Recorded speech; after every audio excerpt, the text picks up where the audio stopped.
머릿말. 하나님의 백성으로서의 이스라엘 민족을 위해 하나님이 모세를 통해 성막을 짓게 하셨습니다. 이 성막은 약속의 땅을 향해 광야를 지나던 이스라엘 민족의 중심이었습니다. 이후 성막이 법궤는 예루살렘 성전의 지성소로 옮겨졌습니다. 성막은 성전의 원형이여 하나님이 이스라엘 민족과 함께 하신다는 약속의 표징이었습니다. 이 책은 성막의 구조, 제사장 직분, 성소와 지성소의 기구들에 대해 다룹니다. 또한 신약 성경에 나타난 성막의 의미를 다룹니다. 그리스도인이 성막에 대해 아는 것이 왜 중요합니까? 성막 짓는 법과 제사장들이 하는 일들이 오늘날 우리 그리스도인에게 의미하는 바가 무엇입니까? 이 책은 이러한 질문들에 대해 답변을 제시합니다. 우리 그리스도인의 삶은 종교적인 삶이 아니라 살아계신 하나님과의 인격적 만남에서 시작됩니다. 우리는 하나님을 만나고 구주이시여 주이신 그리스도를 영접하고 성령을 받는 체험을 하기 때문입니다. 성막에 대한 이해는 우리 그리스도인의 신앙 생활에 대한 이해입니다. 이 책은 저자가 첫 번째로 쓴 책을 다시 펴내는 것입니다. 이 책을 읽는 모든 이들에게 신앙생활의 즐거움이 새롭게 되살아나길 기원합니다. 2020년 6월 차례 프롤로그 1. 옛 언약과 새 언약 2. 하나님의 이름 3. 성막의 구조 4. 제사장 직분 5. 세마포 휘장과 문 6. 번제단과 물두멍 7. 등잔대와 진설병 상과 분향단 8. 법궤와 속죄소 9. 성막과 출애굽 에필로그 부록 프롤로그 성경 말씀 히브리서 8장 1-13절 지금 우리가 하는 말의 요점은 이러한 대제사장이 우리에게 있다는 것이라 그는 하늘에서 지극히 크신 이의 보좌 우편에 앉으셨으니 성소와 장막에서 섬기는 이시라. 이 장막은 주께서 세우신 것이요 사람이 세운 것이 아니니라. 대제사장마다 예물과 제사 드림을 위하여 세운 자니 그러므로 그도 무엇인가 드릴 것이 있어야 할지니라. 예수께서 만일 땅에 계셨더라면 제사장이 되지 아니하셨을 것이니 이는 율법을 따라 예물을 드리는 제사장이 있음이라. 그들이 섬기는 것은 하늘에 있는 것의 모형과 그림자라. 모세가 장막을 지으려 할 때에 지시하심을 얻음과 같으니 이르시되 삼가 모든 것을 사안에서 내게 보이던 본을 따라 지으라 하셨느니라. 그러나 이제 그는 더 아름다운 직분을 얻으셨으니 그는 더 좋은 약속으로 세우신 더 좋은 언약의 중보자시라. 저 첫 언약이 무흠하였더라면 둘째 것을 요구할 일이 없었으려니와 그들의 잘못을 지적하여 말씀하시되 주께서 이르시되 볼지어다 날이 이르리니 내가 이스라엘 집과 유다 집과 더불어 새 언약을 맺으리라. 또 주께서 이르시기를 이 언약은 내가 그들의 열조의 손을 잡고 애굽 땅에서 인도하여 내던 날에 그들과 맺은 언약과 같지 아니하도다. 그들은 내 언약 안에 머물러 있지 아니하므로 내가 그들을 돌보지 아니하였노라. 또 주께서 이르시되 그 날 후에 내가 이스라엘 집과 맺을 언약은 이것이니 내 법을 그들의 생각에 두고 그들의 마음에 이것을 기록하리라. 나는 그들에게 하나님이 되고 그들은 내게 백성이 되리라. 또 각각 자기 나라 사람과 각각 자기 형제를 가르쳐 이르기를 주를 알라 하지 아니할 것은 그들이 작은 자로부터 큰 자까지 다 나를 알미라. 내가 그들의 불의를 긍휼히 여기고 그들의 죄를 다시 기억하지 아니하리라 하셨느니라. 새 언약이라 말씀하셨음에 첫 것은 낡아지게 하신 것이니 낡아지고 쇠하는 것은 없어져가는 것이니라. 성막은 회막, 증거막이라고도 불리며 예루살렘 성전의 모본입니다. 성경은 이를 하늘 성소의 모형이라고 말씀하지요. 우리 그리스도인의 신앙생활에서 성막에 대해 아는 것이 왜 중요합니까? 이는 성막이 하나님을 섬기는 곳이며 우리는 하나님의 계시대로 모세가 성막을 짓는 일과 성막에서 제사장들이 행하는 일을 통해 하나님을 섬기는 법을 배울 수 있기 때문입니다. 하나님은 섬김을 받으시는 분이시다. 하나님은 신령과 진정으로 예배하는 자들을 찾으십니다. 예수께서 하나님이 참으로 예배하는 찾으신다고 친히 말씀하셨습니다. 아버지께 참되게 예배하는 자들은 영과 진리로 예배할 때가 오나니 곧 이때라. 아버지께서는 자기에게 이렇게 예배하는 자들을 찾으시느니라. 하나님은 영이시니 예배하는 자가 영과 진리로 예배할지니라. 요한복음 4장 23-24절. 우리 성도들은 예배하다, 예배드리다라는 용어를 쓰는데 이 용어를 더 쉽게 말하면 섬기다라 할 수 있습니다. 그런데 예배라는 용어는 구약 성경에는 나오지 않습니다. 이는 공관복음에도 나오지 않으며 요한복음 4장 23-24절에 처음 나옵니다. 구약 성경을 기록한 언어인 히브리어에서는 아바드라는 단어가 섬기다, 일하다, 예배하다를 의미합니다. 그러기에 우리는 구약 성경과 연관하여 하나님을 섬기다라는 말씀을 볼 때에 이는 하나님께 예배하다로 이해해야 합니다. 하나님이 누구이십니까? 가장 쉬운 말로 대답을 한다면 하나님은 우리 인생의 섬김을 받으시기에 합당하신 분이시다고 할 수 있습니다. 우리는 하나님을 섬겨야 합니다. 이스라엘의 신앙은 성전 중심의 신앙이다. 그러면 이스라엘 사람들은 어디서 하나님을 섬겼습니까? 모세가 이스라엘 백성을 이집트에서 인도해낸 이유가 무엇입니까? 사람들은 이스라엘 백성이 노예 생활을 하고 있었기에 그들을 하나님이 구원하신 것이라고만 말하기도 합니다. 그러나 하나님은 모세에게 히브리 사람의 하나님 여호와께서 우리에게 임하셨은즉 우리가 우리 하나님 여호와께 제사를 드리려 하오니 사흘 길쯤 광야로 가도록 허락하소서 하라고 말씀하셨습니다. 하나님은 우선 광야로 이스라엘 백성을 인도하셨고 이어서 가나안, 예루살렘, 성전산으로 인도하셨습니다. 하나님은 이스라엘 백성이 하나님을 어디에서 섬기는가에 관심을 가지셨습니다. 그러기에 이스라엘의 역사를 기록하는 성경 기자도 성전을 중심으로 그 역사를 기록하지요. 이스라엘 자손이 애굽 땅에서 나온 지 480년이여 솔로몬이 이스라엘 왕이 된 지 4년 12월 곧 둘째 달에 솔로몬이 여호와를 위하여 성전 건축하기를 시작하였더라. 열왕기상 6장 1절. 이처럼 성경 기자는 출애굽부터 시작하여 480년 후에 솔로몬 성전 건축이 시작되었음을 말합니다. 여기서 우리는 성전 중심의 이스라엘 역사를 읽을 수 있습니다. 이러한 이스라엘의 역사관은 구약 성경 시대 이후 오늘날까지 이어지고 있습니다. 옛 언약은 비유, 새 언약은 진리다. 성경은 옛 언약은 비유이고 새 언약은 진리임을 말합니다. 다시 말해 옛 언약은 모형을 말하며 새 언약은 실상을 말하지요. 구약 성경의 성막이나 성전은 정하신 율법에 따라 하나님을 섬기는 곳이었습니다.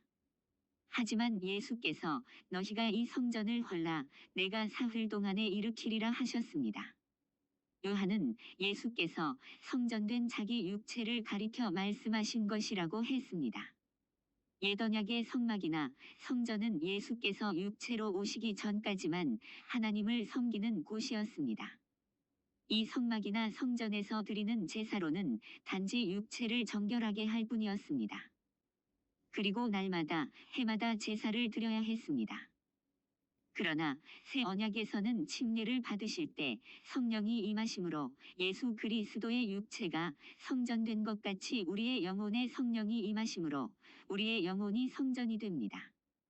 예수께서 성전의 실상이시기에 단번에 영원한 제사를 드리셨고 이는 우리의 양심을 정결하게 합니다. 이제 우리는 예수 그리스도의 육체와 우리의 영혼이 성전의 실상임을 알아야 하겠습니다. 하나님은 하나님의 이름을 성전에 두신다. 거듭 강조하여 말하지만 이스라엘의 신앙은 성전 중심의 신앙입니다. 그러나 이 성전에 하나님 자신이 거하시지는 않습니다. 성경은 하나님이 그 이름을 두시기 위해 성전을 짓게 하셨다고 말합니다. 그때까지 여호와의 이름을 위하여 성전을 아직 건축하지 아니하였으므로 백성들이 산당에서 제사하며 열왕기상 3장 2절. 여호와께서 내 아버지 다윗에게 하신 말씀에 내가 너를 이어 내 자리에 오르게 할래 아들 그가 내 이름을 위하여 성전을 건축하리라 하신 대로 내가 내 하나님 여호와의 이름을 위하여 성전을 건축하려 하오니. 열왕기상 5장 5절. 내 아버지 다윗이 이스라엘의 하나님 여호와의 이름을 위하여 성전을 건축할 마음이 있었더니 여호와께서 내 아버지 다윗에게 이르시되 내가 내 이름을 위하여 성전을 건축할 마음이 있으니 이 마음이 내게 있는 것이 좋도다. 그러나 너는 그 성전을 건축하지 못할 것이요 내 몸에서 낳을 내 아들 그가 내 이름을 위하여 성전을 건축하리라 하시더니 이제 여호와께서 말씀하신 대로 이루시도다. 내가 여호와께서 말씀하신 대로 내 아버지 다윗을 이어서 일어나 이스라엘의 왕위에 앉고 이스라엘의 하나님 여호와의 이름을 위하여 전을 건축하고. 열왕기상 8장 17-20절. 주께서 전에 말씀하시기를 내 이름이 거기 있으리라 하신 곳이 성전을 향하여 주의 눈이 주야로 보시오며 주의 종이 이곳을 향하여 비는 기도를 들으시옵소서. 열왕기상 8장 29절. 여호와께서 그에게 이르시되 내 기도와 내가 내 앞에서 간구한 바를 내가 들었은즉 내가 건축한 이 성전을 거룩하게 구별하여 내 이름을 영원히 그곳에 두며 내 눈길과 내 마음이 항상 거기에 있으리니. 열왕기상 9장 3절.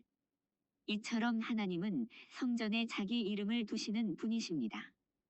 흔히 우리는 하나님이 성전에 거하신다고 말하지만 이는 하나님이 거기에 하나님의 이름을 두셨다는 뜻이지요. 오늘날 우리의 신앙은 하나님의 이름을 믿는 신앙입니다. 예수께서 내가 아버지의 이름을 그들에게 알게 하였고 또 알게 하리니 이는 나를 사랑하신 사랑이 그들 안에 있고 나도 그들 안에 있게 하려 함이니이다. 요한복음 17장 26절라고 하십니다. 우리가 하나님을 섬기는 일, 하나님을 예배하는 것도 하나님의 이름이 거룩하게 여김을 받게 하는 일입니다. 우리는 성막에 대해 성경이 말하는 바를 통해 하나님을 섬기는 예법을 배우되 어디까지나 성전된 예수 그리스도의 육체와 우리의 영혼을 중심으로 성막과 성전을 이해해야 할 것입니다. 하나님은 우리의 섬김을 받기에 합당한 분이시여 신령과 진정으로 예배하는 자들을 찾으시는 분이십니다.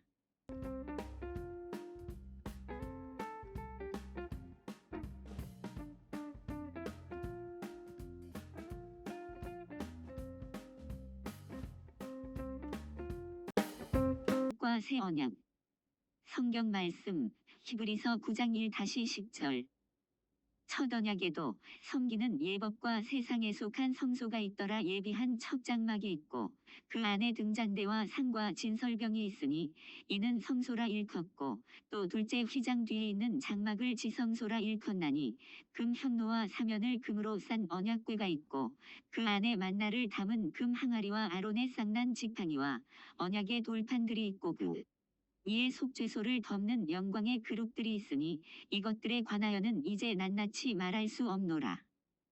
이 모든 것을 이같이 예비하였으니 제사장들이 항상 첫 장막에 들어가 섬기는 예식을 행하고 오직 둘째 장막은 대제사장이 홀로 1년에 한 번 들어가되 자기와 백성의 허물을 위하여 드리는 피 없이는 아니하나니 성령이 이로써 보이신 것은 첫 장막이 서 있을 동안에는 성소에 들어가는 길이 아직 나타나지 아니한 것이라. 이 장막은 현재까지의 기운이 이에 따라 드리는 예물과 제사는 섬기는 자를 그 양심상 온전하게 할 수 없나니 이런 것은 먹고 마시는 것과 여러 가지 씻는 것과 함께 육체의 예법일 뿐이며 개혁할 때까지 맡겨둔 것이니라. 성경에 보면 하나님은 인간과 두 가지 언약을 맺으셨습니다. 히브리서 8장 7절은 저 첫 언약이 무흠하였더라면 둘째 것을 요구할 일이 없었으려니와라고 하지요. 두 언약 모두 인간이 하나님의 법을 지킨다는 조건을 통해 하나님이 인간에게 복을 약속하셨습니다. 그런데 이제는 새 언약이 옛 언약을 대치합니다. 옛 언약은 한계가 있다. 이 첫 언약은 처음에 아브라함과 맺어졌으나 모세의 율법에서 다시 맺어졌습니다. 하나님은 아브라함에게 큰 민족을 이루게 하시며 이름을 창대하게 하시며 그에게 땅을 주시며 땅의 모든 족속이 그의 후손으로 인하여 복을 얻을 것이라고 약속하셨습니다. 이 언약의 표로서 하나님은 아브라함과 그의 자손들에게 할례 받을 것을 요구하셨습니다. 아브라함에게 하신 약속은 그 후 모세의 율법에서 재확인되었는데 이스라엘 백성들이 순종해야 하는 규칙들을 덧붙였습니다. 그것은 십계명과 여러 법들에 포함되어 있습니다. 이 모세의 율법은 오직 유대인에게만 주신 법입니다. 그리고 그리스도가 십자가에 달리시기 전까지만 존속하였습니다. 이것은 영적으로 맺어진 법이라기보다는 문자적으로 맺어진 법입니다. 유대인들은 규칙적으로 하나님께 동물의 피를 들여 그것으로 그 언약을 지켰습니다. 옛 언약은 몇 가지를 약속하였습니다. 아브라함에게 큰 민족을 이루어 주시겠다는 것과 그의 이름을 창대하게 하시겠다는 것과 땅을 주시겠다는 것, 죄의 본성을 드러냈다는 것, 즉 범죄를 더욱 가했다는 것, 사람들로 하여금 해마다 죄를 생각나게 하는 것 등입니다. 그러나 이 율법은 한계가 있습니다. 그리스도가 오셔서 십자가에 돌아가심으로 새 언약을 맺을 동안까지만 한시적으로 효력을 가지며 그리스도에게로 인도하는 몽학 선생일 뿐입니다. 결코 죄를 용서할 능력은 없습니다. 히브리서 9장 9-10절은 옛 언약에 섬기는 법과 성소가 이러한 한계가 있음을 말합니다. 이 장막은 현재까지의 비유니 이에 따라 드리는 예물과 제사는 섬기는 자를 그 양심상으로 온전하게 할 수 없나니 이런 것은 먹고 마시는 것과 여러 가지 씻는 것과 함께 육체의 예법일 뿐이며 개혁할 때까지 맡겨둔 것이니라. 그러기에 그리스도가 오셔서 자기의 피로 온전한 속죄를 이루시며 하늘 성소에 대해 알게 하셨습니다. 새 언약은 영원하다. 새 언약은 말할 것도 없이 옛 언약보다 훨씬 중요하지요. 예레미야 선지자는 이미 오래전에 하나님께서 그의 백성과 새 언약을 맺으실 것이라고 예언하였습니다. 여호와의 말씀이니라 보라, 날이 이르리니 내가 이스라엘 집과 유다 집에 새 언약을 맺으리라. 이 언약은 내가 그들의 조상들의 손을 잡고 애굽 땅에서 인도하여 내던 날에 맺은 것과 같지 아니할 것은 내가 그들의 남편이 되었어도 그들이 내 언약을 깨뜨렸음이니라. 여호와의 말씀이니라. 그러 나 그날 후에 내가 이스라엘 집과 맺을 언약은 이러하니 곧 내가 나의 법을 그들의 속에 두며 그들의 마음에 기록하여 나는 그들의 하나님이 되고 그들은 내 백성이 될 것이라. 여호와의 말씀이니라. 예레미야 31장 31-33절. 이 예언은 그리스도가 십자가 위에서 피를 흘리심으로 이루어졌습니다. 새 언약은 하나님께서 아브라함에게 그의 자손으로 말미암아 천하 만민이 복을 얻겠다고 하신 약속을 성취하신 것입니다. 예수는 아브라함이 자손으로 오셔서 이 세상 모든 족속들을 죄에서 구원하여 주시는 복을 주셨습니다. 옛 언약은 이스라엘 백성과만 맺어진 것인데 비해 새 언약은 그리스도의 복음을 듣고 순종하는 모든 사람들과 맺은 것입니다. 갈라디아서 3장 26-29절은 말씀합니다. 너희가 다 믿음으로 말미암아 그리스도 예수 안에서 하나님의 아들이 되었으니 누구든지 그리스도와 합하기 위하여 침례를 받은 자는 그리스도로 옷 입었느니라. 너희는 유대인이나 헬라인이나 종이나 자유인이나 남자나 여자나 다 그리스도 예수 안에서 하나이니라. 너희가 그리스도의 것이면 곧 아브라함이 자손이여 약속대로 유업을 이을 자니라.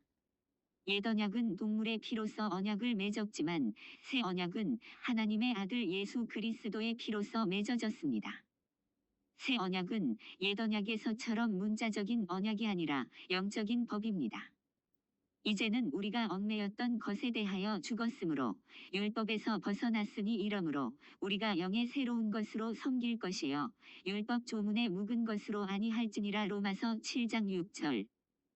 그가 또한 우리를 새 언약의 일꾼 되기에 만족하게 하셨으니 율법 조문으로 하지 아니하고 오직 영으로 함이니 율법 조문은 죽이는 것이요 영은 살리는 것이니라.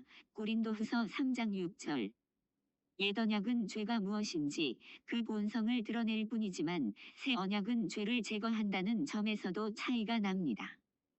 즉 옛 언약에서는 죄가 무엇이라는 것을 가르쳐 주었지만 새 언약에서는 죄 사함 받는 길을 제시하였습니다. 이렇듯 새 언약은 옛 언약과 같이 잠정적인 언약이 아니라 영원한 언약입니다. 옛 언약에서는 죄의 본성을 드러내어 가르쳐 주었지만 영원히 용서받는 길은 제시할 수 없었습니다. 예수께서 내가 율법이나 선지자를 폐하러 온 줄로 생각하지 말라 폐하러 온 것이 아니요 완전케 하려 함이라 마태복음 5장 17절라고 가르치셨습니다. 그의 죽으심을 통해 그리스도는 옛 언약을 성취시키셨습니다. 그리하여 율법의 목적이 완성되었으며 그 율법은 새 언약으로 대치되었습니다. 성경은 그 첫째 것을 폐하심은 둘째 것을 세우려 하심이라 히브리서 10장 9절라고 말합니다. 너희도 그리스도의 몸으로 말미암아 율법에 대하여 죽임을 당하였으니 이는 다르니 곧 죽은 자 가운데서 살아나신 이에게 가서 우리가 하나님을 위하여 열매를 맺게 하려 함이라. 이제는 우리가 얽매였던 것에 대하여 죽었으므로 율법에서 벗어났으니 이러므로 우리가 영의 새로운 것으로 섬길 것이요 율법 조문에 묵은 것으로 아니할지니라. 로마서 7장 4, 6절. 우리를 거스르고 불리하게 하는 법조문으로 쓴 증서를 지우시고 제하여 버리사 십자가에 못 박으시고 골로새서 2장 14절. 그는 우리의 화평이신지라 둘로 하나를 만드사 원수된 것 곧 중간에 막힌 담을 자기 육체로 허시고 법조문으로 된 계명의 율법을 폐하셨으니. 에베소서 2장 14-15절. 이제 우리는 옛 언약 아래 있지 않습니다. 새 언약은 하나님이 오늘날 우리에게 적용하시는 영원한 언약입니다. 그러므로 우리가 하나님께 순종하면 그는 우리에게 하늘나라에 마련한 영원한 집에 살게 하실 것입니다.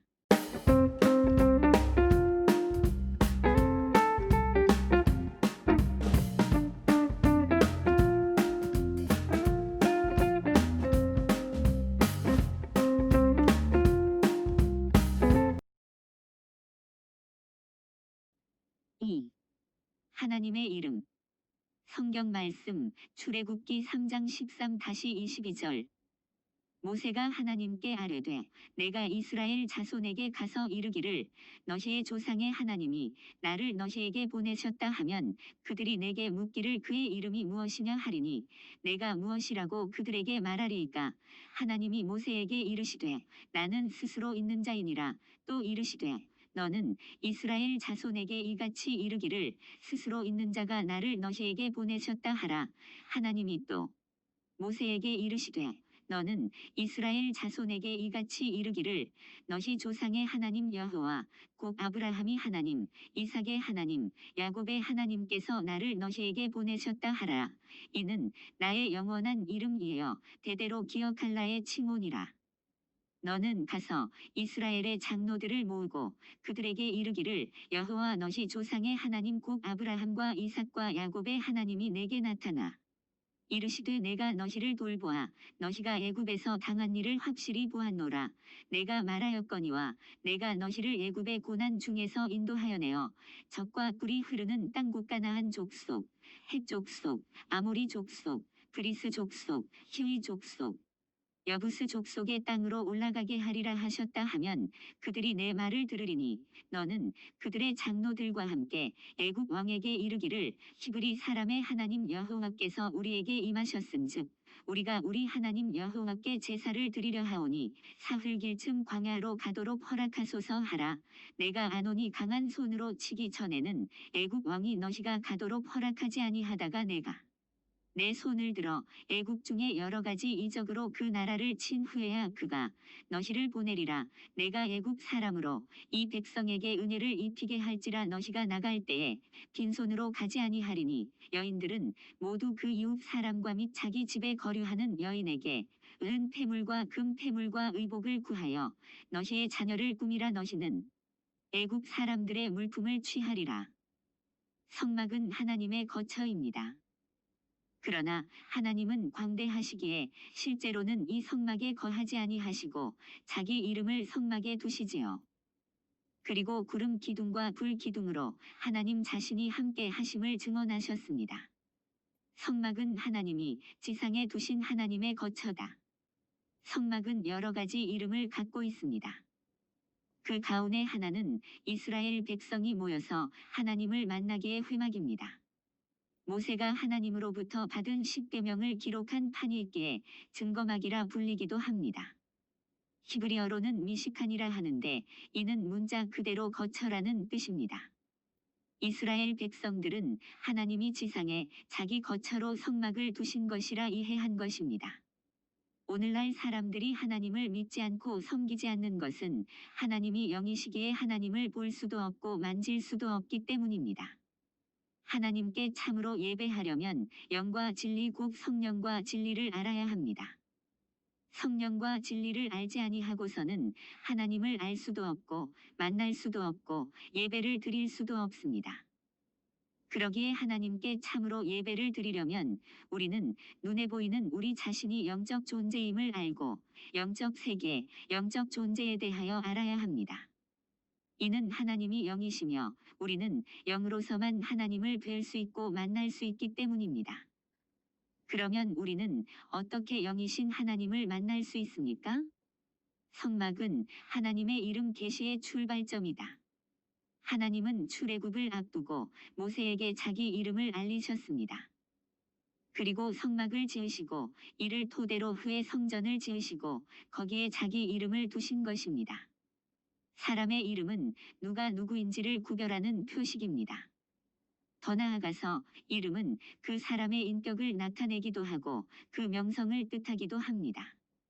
무엇보다도 우리는 이름을 부름으로써 서로 만날 수 있습니다.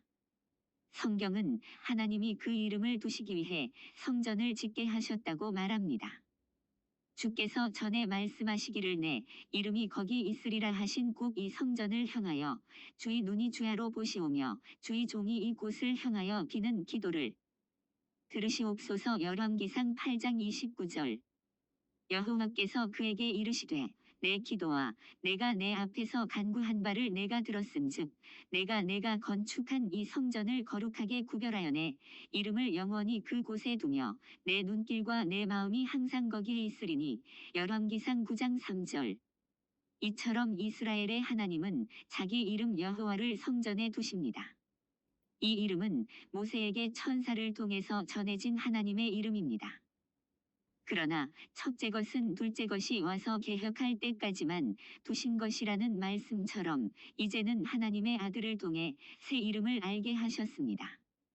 새 언약에서 하나님이 아들로 계시하신 이름은 예수입니다. 이 일을 생각할 때에 주의 사자가 현몽하여 이르되 다윗의 자손 요셉아 내 아내 마리아 데려오기를 무서워하지 말라. 그에게 잉태된 자는 성령으로 된 것이라.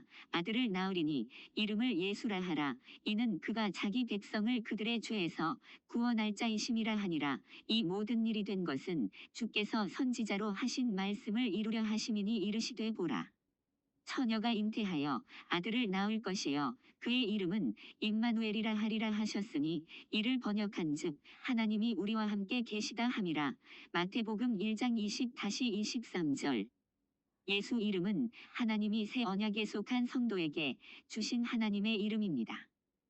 다른 이로서는 구원을 받을 수 없나니 천하 사람 중에 구원을 받을 만한 다른 이름을 우리에게 주신 일이 없음이라 하였더라. 사도행전 4장 12절. 예수 이름만이 구원의 이름입니다. 오늘날 성령은 예수 이름으로 믿는 자 안에 임하십니다. 너희가 내 이름으로 무엇을 구하든지 내가 행하리니. 요한복음 14장 13절이라는 말씀과 같이 예수 이름으로 구할 때 기도의 응답의 약속을 받을 수 있습니다. 예수께서 하나님의 이름을 가지고 오셨기에 자신의 육체를 가리켜 성전이라 말씀하셨으며 구약시대 성전의 역할이 마감되었습니다. 예수께서 부활하사 하늘 성소에 들어가신 후 그 이름을 믿는 성도에게 하나님의 이름을 주심으로 성도는 하나님의 이름을 소유한 하나님의 성전이 되었습니다. 성령이 하나님의 이름으로 임하셨으며 성도는 성령을 모심으로써 하나님의 이름을 영혼에 모시게 된 것이지요. 이처럼 성막은 하나님의 이름을 알고 그 이름을 힘입어 구원을 얻게 하시려는 하나님의 집입니다.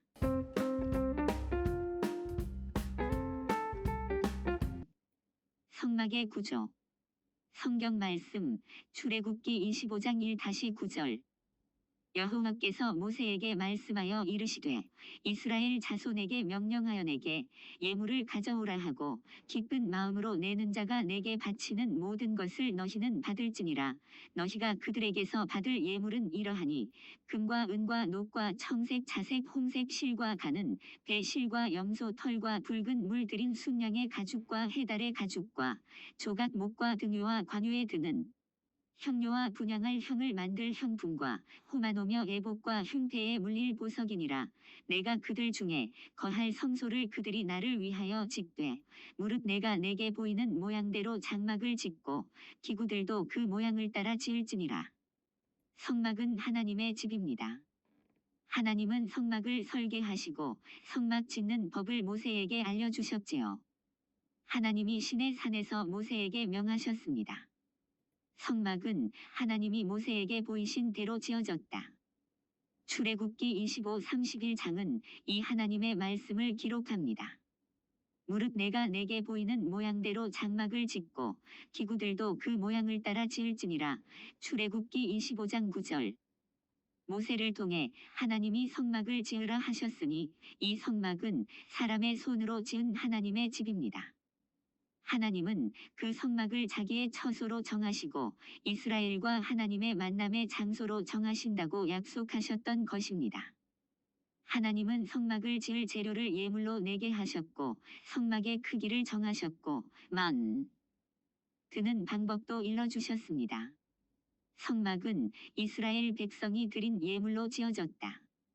성막의 재료에 대해 하나님이 친히 말씀하셨고 그 재료들을 다 이스라엘 백성들이 하나님께 바쳤습니다.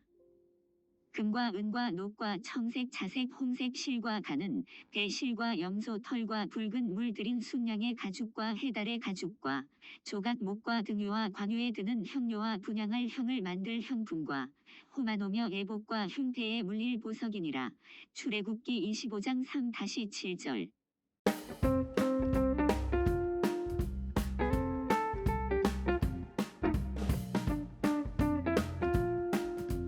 하나님의 말씀을 따라 이스라엘 백성이 드린 예물 합계는 다음과 같습니다. 성소 건축 비용으로 드린 금은 성소의 세겔로 29달란트와 730세겔이며 계수된 회중이 드리는 은 성소의 세겔로 100달란트와 1775세겔이니 드린 놋은 70달란트와 2400세겔이라. 출애굽기 38장 24-29절. 다시 말하면 성막 건축을 위해 바친 금은 29달란트와 730세겔이며 은은 100달란트와 1775세겔이고 놋은 70달란트와 2400세겔이었습니다. 이를 환산해보면 금의 중량이 1.5톤 정도이고 은은 4.5톤 정도이고 놋은 4톤을 넘습니다. 하나님의 거처요 하나님의 이름을 두는 성막은 이처럼 하나님의 백성들이 헌신한 예물로 지어진 것입니다. 성막은 뜰, 성소, 지성소로 구분된다. 성막은 이동이 가능한 조립식 혼합 건축물입니다. 그 크기도 하나님이 정하셔서 모세에게 알리셨습니다. 성막의 전체 크기는 길이 100규빗, 폭 50규빗입니다. 1규빗은 8궁치에서 약 45cm이므로 성막은 길이 약 45m, 폭 22.5m입니다. 멀리서 성막을 보면 세마포 휘장곡 울타리만을 볼 수 있을 뿐입니다. 밖에서 결코 내부 구조를 볼 수 없고 문은 동쪽에 있습니다. 이 성막은 뜰과 성소와 지성소로 구분되며 뜰 안에 성소와 지성소로 이루어지는 성막 본체가 있습니다. 뜰은 길이가 100규빗, 폭이 50규빗으로 320평 정도 되는 직사각형입니다. 성막 본체는 길이 약 13.5m, 폭 4.5m, 높이 4.5m이며 직사각형인 성소와 정사각형인 지성소로 구분됩니다.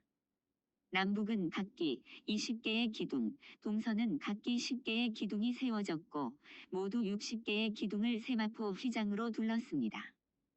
성막의 기구들로는 지성소의 법궤, 속죄소가 있습니다. 지성소와 성소를 구분하는 휘장이 있습니다. 성소에는 등잔대, 진설병상, 금양단이 있습니다. 그리고 지성소와 성소를 덮는 덮개가 있습니다. 마지막으로 뜰에는 번제단, 물두멍이 있습니다. 성막은 하나님이 정하신 방식대로 지어졌다. 성막은 하나님이 모세에게 보여주신 대로 순종하여 지었습니다. 성막에서 제사장이 하나님을 섬겨야 하기에 하나님은 섬기는 법을 알려주신 것이지요.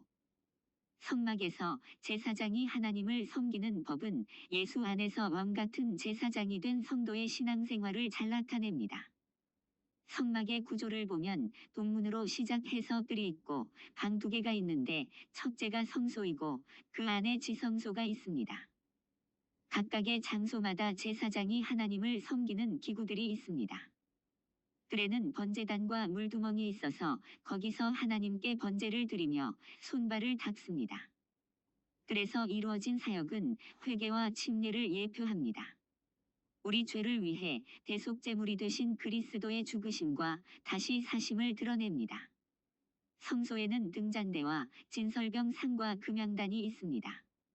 7 금촉대가 있는 등잔대는 성령의 사역을 예표합니다. 성령께서 성도의 심령에 빛을 밝혀주시고 감동 감화하십니다. 진설병이란 진열하고 설치해 놓은 떡입니다. 예수께서 나는 생명의 떡이라 하시면서 자신의 살을 세상의 생명을 위해서 내어주셨습니다. 또한 금양단의 형은 우리의 기도가 아버지께 상달되는 것을 의미하지요. 또 다른 천사가 와서 제단 곁에 서서 금 형로를 가지고 많은 형을 받았으니 이는 모든 성도의 기도들과 합하여 보좌 앞 금단에 드리고자 함이라. 형연이 성도의 기도와 함께 천사의 손으로부터 하나님 앞으로 올라가는지라. 요한계시록 8장 3-4절. 지성소에는 법궤가 있는데 그것은 언약궤 또는 증거궤로도 불립니다. 이러한 법궤의 별칭을 보면 아버지와 아들과 성령의 사역에 초점이 맞추어져 있음을 알게 됩니다. 즉 법궤는 하나님이 율법을 세우시고 말씀하시는 것을 나타냅니다. 법궤를 덮는 뚜껑인 시은좌는 예수 그리스도를 통해 은혜를 베푸시는 하나님의 사역을 드러냅니다. 성령은 예수 이름으로 임하셔서 예수 그리스도를 증언하는 보혜사이십니다.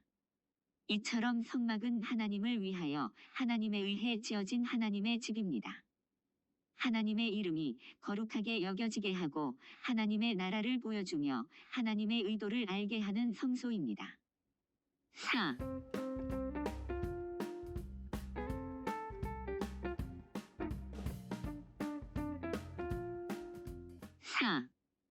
제사장 직분. 성경 말씀 출애굽기 29장 1-9절.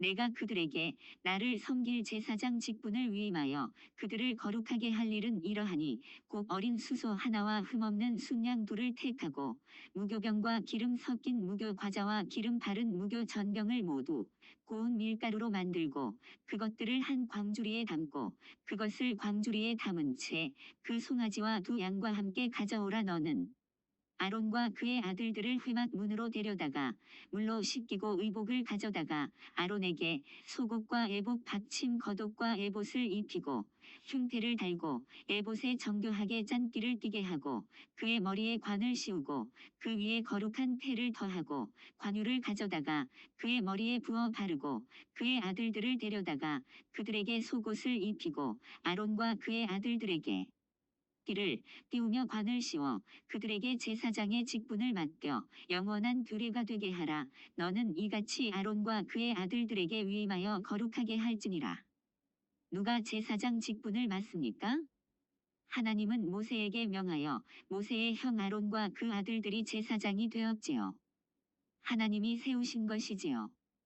이것은 하나님을 섬기는 일은 오직 하나님의 부르심에 의해서 이루어지는 것임을 보여줍니다.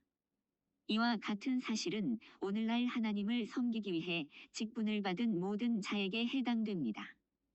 제사장은 아론의 후손이어야 하며 대대로 섬겨야 한다. 본래 모세와 아론은 레위 지파였습니다. 하나님은 모세에게 명하여 그 형인 아론을 대제사장으로 세우게 하시고 그 아들들이 제사장이 되게 하신 것입니다. 이로써 이후로 이스라엘 역사에서는 레위 지파에서 모든 제사장들이 나왔습니다. 하나님께서 레위 자손만 아론의 반차를 좇아 제사 직분을 맡도록 하셨던 것입니다.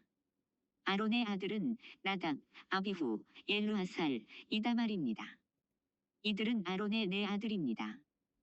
출애굽기 24장 1절에서는 나답과 아비후만 언급되었는데 여기서는 아들이 모두 언급되고 있습니다.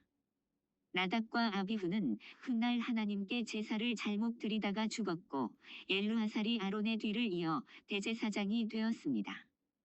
아론의 두 아들이라도 하나님을 제대로 섬기지 못한 사실은 무엇을 의미합니까? 히브리서는 예수 그리스도가 아론의 반차가 아니라 멜기세덱의 반차를 따라 대제사장이 되셨다고 말합니다. 레위 지파가 아니라 유다 지파이신 예수 그리스도가 대제사장 직분을 맡으셨습니다. 레위 계통의 제사 직분으로 말미암아 온전함을 얻을 수 있었으면 백성이 그 아래에서 율법을 받았으니 어찌하여 아론의 반차를 따르지 않고 멜기세덱의 반차를 따르는 다른 한 제사장을 세울 필요가 있느냐. 히브리서 7장 11절. 이는 부분적으로 개혁한 것이 아니라 전폐하고 개혁하신 것입니다. 성막이나 성전은 손으로 모세가 지었고 솔로몬이 지었지만 그리스도는 손으로 짓지 아니한 성전으로 말미암아 대제사장 직분을 수행하십니다.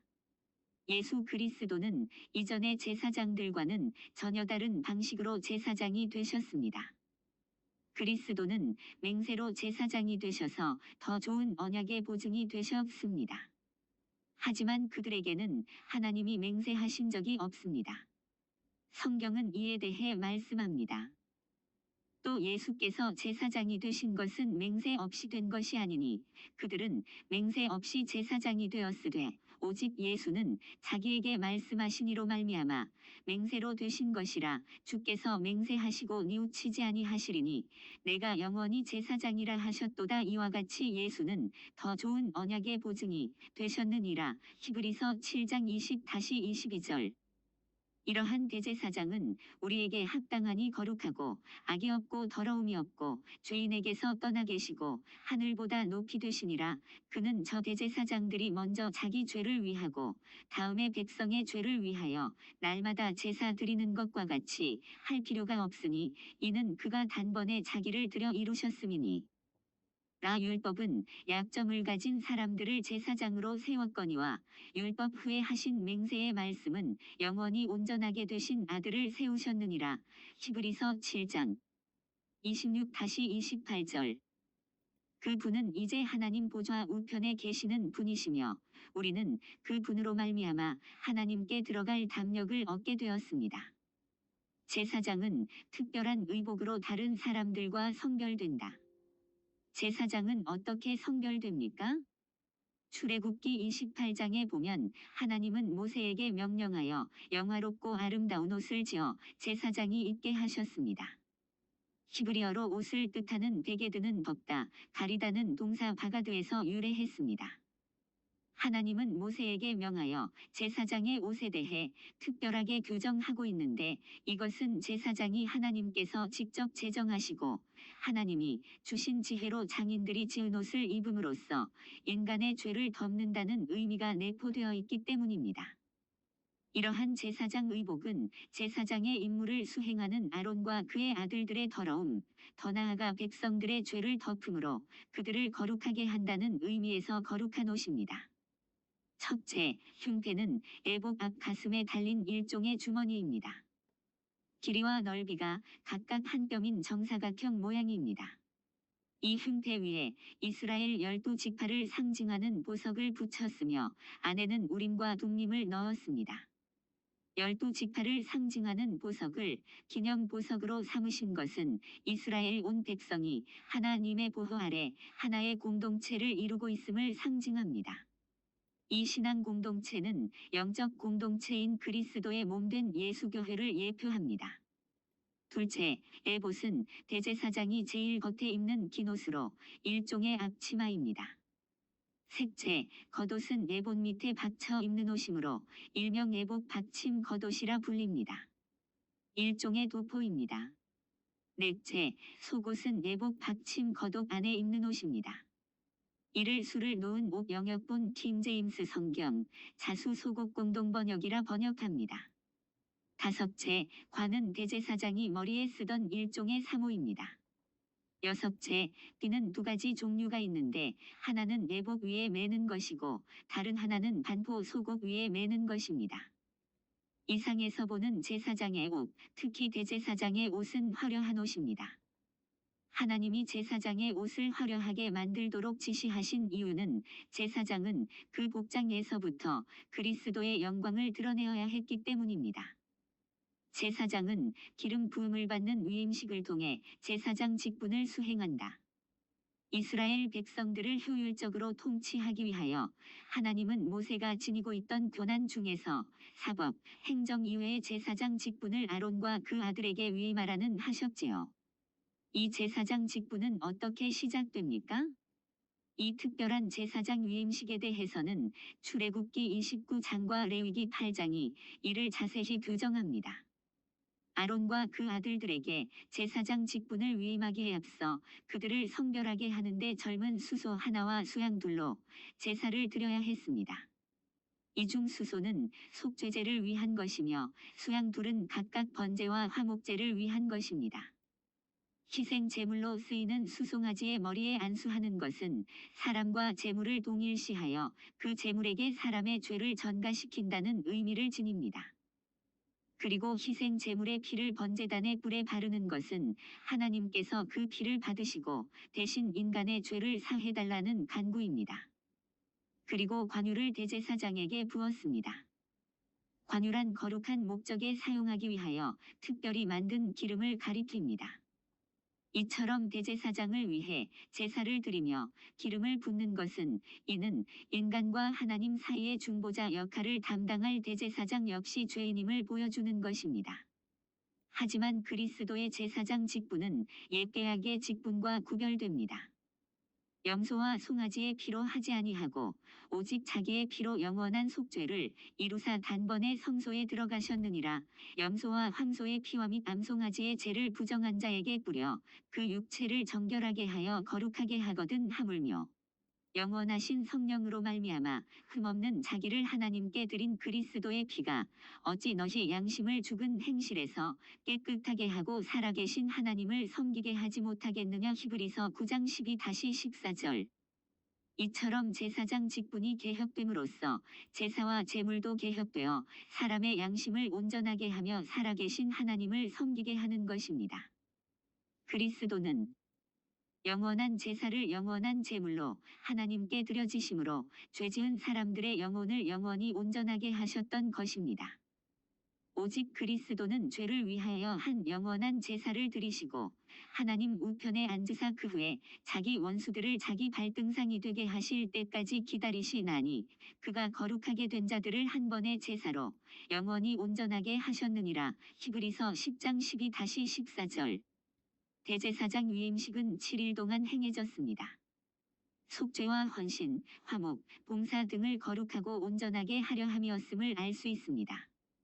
대제사장의 위임식 날수를 7일로 정한 것은 이와 같은 거룩한 원전을 반영합니다.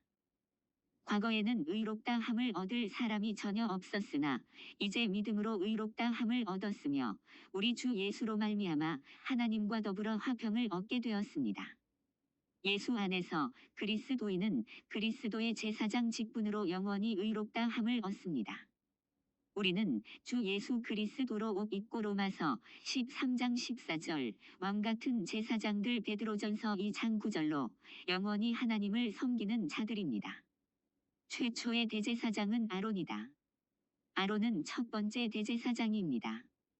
최초의 대제사장 아론부터 아히두까지 10명의 대제사장이 막 성막에서 봉사했습니다. 그리고 사독부터 남왕국 유다가 멸망할 때 대제사장이었던 여호사닥까지는 솔로몬 성전에서 봉사했습니다. 그리고 대제사장 여호수아부터 약도아까지는 스룹바벨 성전에서 봉사했습니다. 그러면 성막에서 대제사장으로 일한 이들이 누구일까요? 이들은 차례로 아론, 엘르아살, 비느하스, 아비수아, 붓기, 웁시, 스라시아, 무라요, 아마랴, 아히둡입니다. 출애굽에서 제3대 대제사장 비느하스를 주목할 만합니다. 모압 평지에서 시므온 지파 족장 시므리가 미디안 여인 고스비를 데리고 간음죄를 지을 때 창을 들고 가서 비느하스는 두 사람을 죽였습니다. 이를 계기로 하나님은 비느하스에게 하나님의 평화의 언약을 주셨고 그와 그 후손에게 영원한 제사장의 직분을 약속하셨습니다. 아론은 대제사장 계보의 시조입니다. 제사장의 직분이 그의 자손들로 이어졌으므로 제사장을 가리켜 아론의 자손 또는 아론의 법차를 따르는 자라고 불렀습니다.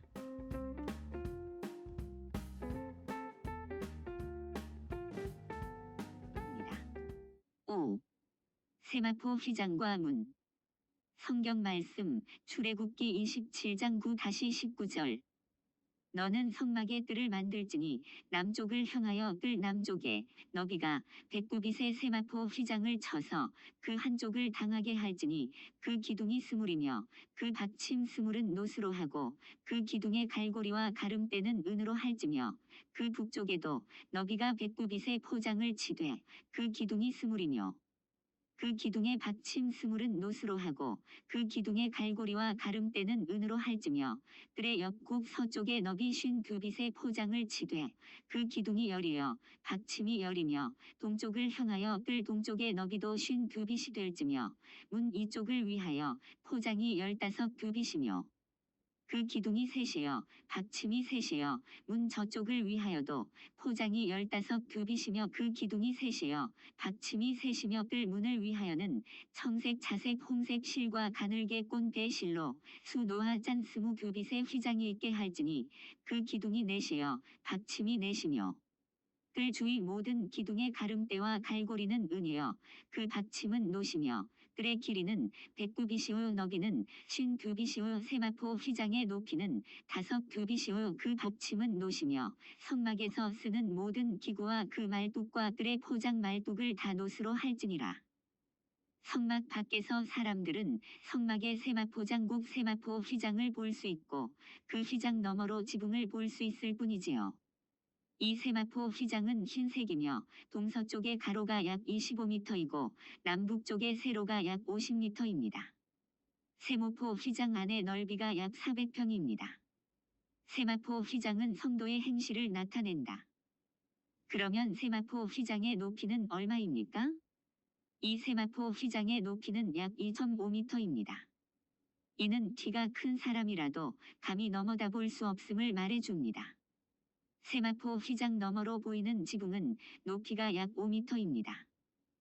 그 지붕은 4개의 꼭 덮개로 이루어집니다. 이 덮개가 성소와 지성소를 보호합니다. 이 덮개는 앙장, 염소털 덮개, 붉은 물들인 수양의 가죽, 수달의 가죽 4가지로 이루어지는데 성막 바깥에서는 맨 이 덮개인 수달 가죽만을 볼 수 있을 뿐입니다. 이러한 세마포 휘장이 우리 성도에게 예표하는 바가 무엇입니까? 우선 우리는 사람들이 멀리서 보면 세마포 휘장을 볼 수 있을 뿐이지 성소나 지성소, 그 안에 있는 기구들을 전혀 볼 수 없음을 알아야 합니다. 세상 사람들에게는 하나님을 만날 수 있는 성소를 넘겨보는 것이 금지되어 있는 것입니다. 오직 문을 통과하여 성막 안에 들어가야만 하나님을 만날 기회를 가질 수 있습니다. 세마포 휘장의 흰색은 하나님의 아들 예수 그리스도의 거룩함을 나타냅니다. 이는 이 성막 주위에 처진 수많은 다른 천막들과 구별됩니다. 그에게 빛나고 깨끗한 세마포 옷을 입도록 허락하셨으니 이 세마포 옷은 성도들의 옳은 행실이로다 하더라. 요한계시록 19장 8절. 세마포 휘장은 세상 사람들과는 구별되는 성결을 나타냅니다. 이제 성막 지붕에 대해 알아봅시다. 사람들이 멀리서 볼 수 있는 성막 지붕은 수달의 가죽으로 만든 것이며 그 색깔은 화려하지도 않고 매력도 없습니다. 그는 주 앞에서 자라나기를 연한 순 같고 마른 땅에서 나온 뿌리 같아서 고운 모양도 없고 풍채도 없은즉 우리가 보기에 흠모할 만한 아름다운 것이 없도다. 그는 멸시를 받아 사람들에게 버림받았으며 간고를 많이 겪었으며 질고를 아는 자라 마치 사람들이 그에게서 얼굴을 가리는 것 같이 멸시를 당하였고 우리도 그를 귀히 여기지 아니하였도다. 이사야 53장 2-3절. 이는 세상 사람들에게 보이는 그리스도의 모습을 나타냅니다. 성막 문은 예수 그리스도를 나타낸다. 세마포 휘장의 총 길이는 성막의 사면을 더하면 300규빗이므로 약 150m입니다. 동쪽편 세마포 휘장이 약 50m인데 그 문은 20규빗 곱 10m에 이릅니다. 그 문은 흰 바탕에 청색, 자색, 홍색 실로 짜여졌습니다. 그 문은 동쪽 세마포의 5분의 2에 해당할 만큼 큰 문입니다. 이는 누구에게나 문이 활짝 열려 있으며 어린이든지 젊은이든지 늙은이든지 누구라도 환영한다는 뜻입니다. 하나님은 모든 사람이 구원을 받으며 진리를 아는 때에 이르기를 원하시느니라. 하나님은 한 분이시여 또 하나님과 사람 사이의 중보자도 한 분이시니 곧 사람이신 그리스도 예수라. 그가 모든 사람을 위하여 자기를 대속물로 주셨으니 기약이 이르러 주신 증거니라. 디모데전서 2장 4-6절.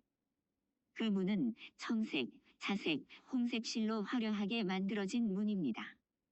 하나님의 아들이 이 땅에 오심으로 은혜와 진리가 충만하다라고 성경은 말합니다. 말씀이 육신이 되어 우리 가운데 거하심에 우리가 그의 영광을 보니 아버지의 독생자의 영광이여 은혜와 진리가 충만하더라. 요한복음 1장 14절. 누구든지 성막 안에 들어가려면 동쪽에 있는 문을 통과해야만 합니다. 이 세마포 휘장의 문은 동쪽에만 하나가 있습니다. 예수 그리스도 자신이 자기가 문이심을 말씀하십니다. 내가 문이니 누구든지 나로 말미암아 들어가면 구원을 받고 또는 들어가며 나오며 꼴을 얻으리라. 요한복음 10장 9절. 예수께서 이르시되 내가 곧 길이요 진리요 생명이니 나로 말미암지 않고는 아버지께로 올 자가 없느니라. 요한복음 14장 6절. 문을 통과하여 세마포 휘장 안에 있느냐 아니면 밖에 있느냐가 중요하지요. 하나님께 나아갈 수 있는 유일한 문 예수 그리스도만이 구주이십니다.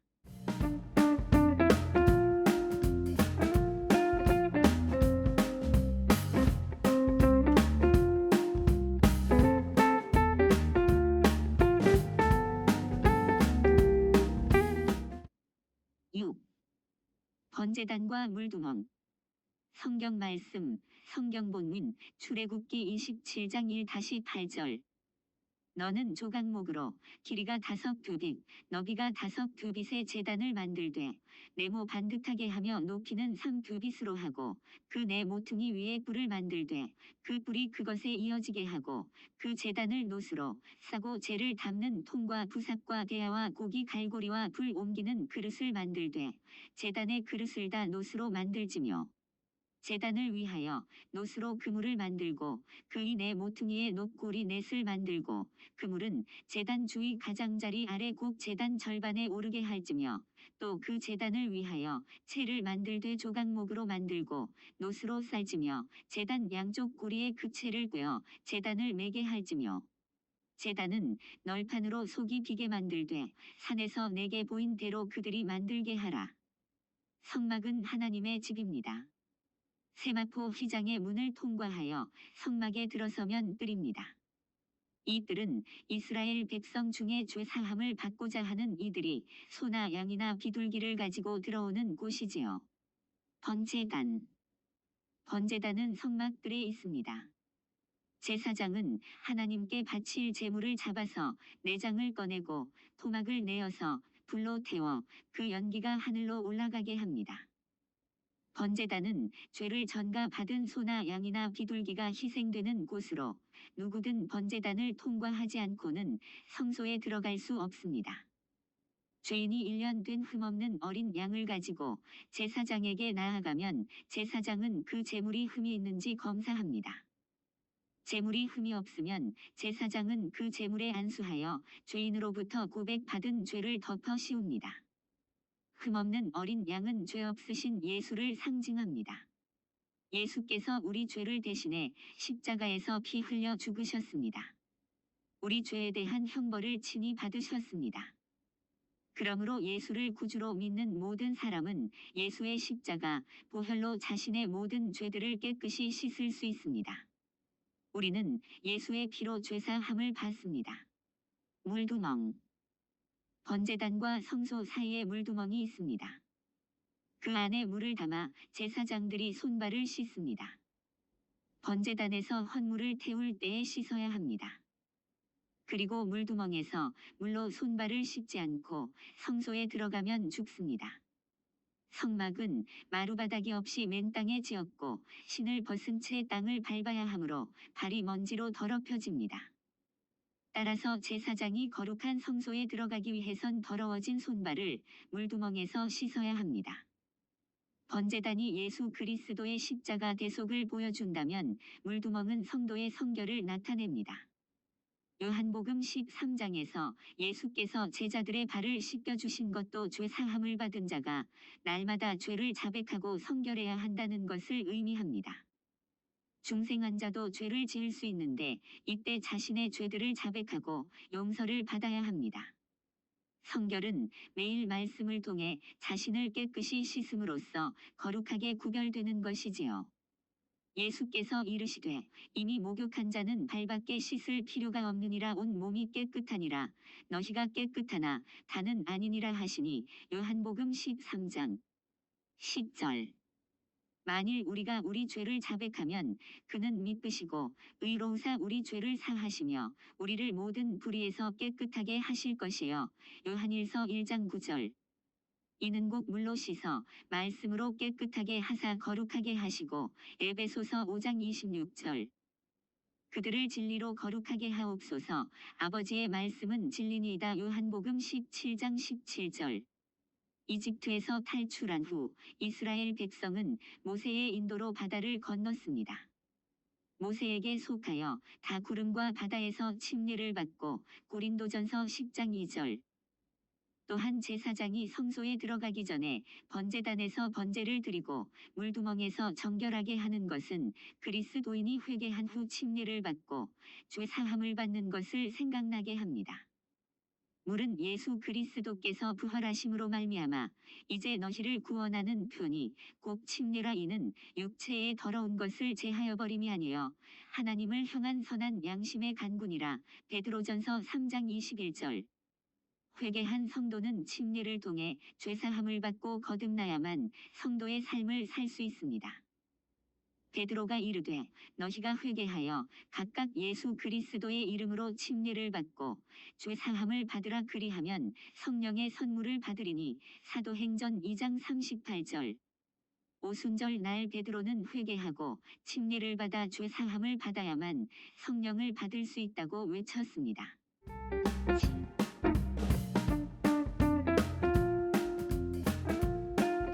7.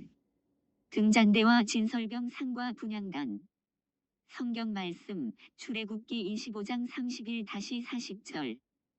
너는 순금으로 등잔대를 쳐 만들되 그 밑판과 줄기와 잔과 꽃받침과 꽃을 한 덩이로 연결하고 가지 6을 등잔대 곁에서 나오게 하되 다른 3가지는 이쪽으로 나오고 다른 3가지는 저쪽으로 나오게 하며 이쪽 가지에 살구꽃 형상의 잔색과 꽃받침과 꽃이 있게 하고 저쪽 가지에도 살구꽃 형상의 잔색과 꽃받침과 꽃이 있게 하여 등잔대에서 나온 가지 6을 갖게 할지며 등잔대 줄기에는 살구꽃 형상의 잔액과 꽃받침과 꽃이 있게 하고 등잔대에서 나온 가지 6을 위하여 꽃받침이 있게 하되 2가지 아래에 한 꽃받침이 있어 줄기와 연결하며 또 2가지 아래에 한 꽃받침이 있어 줄기와 연결하며 또 2가지 아래에 한 꽃받침이 있어 줄기와 연결하게 하고 그 꽃받침과 가지를 줄기와 연결하여 전부를 순금으로 쳐 만들고